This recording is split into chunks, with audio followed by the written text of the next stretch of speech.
yaratan yine kadarsan ortamların ışın yaratan Durduk girer yaşını yaşat yavan yağmurların ışın yaratan Durduk girer yaşını yaşat yavan yağmurların ışın yaratan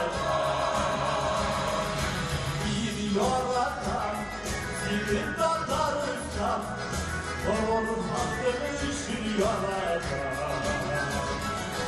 Şanırım gel, hadi gönlünün işin, tatar nereye işin yaratan.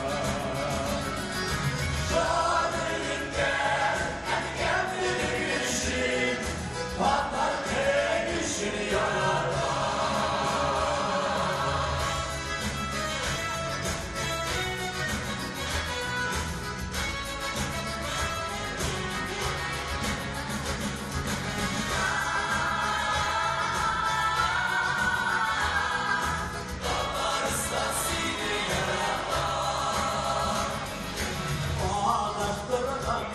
Kurbanların ışığı, Ungayların ışığı yaratan. Ungayların seyyaşların ışığı, şehirlerin ışığı yaratan.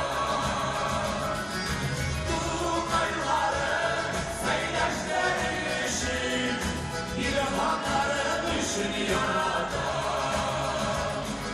Tatlaristan seni yaratan.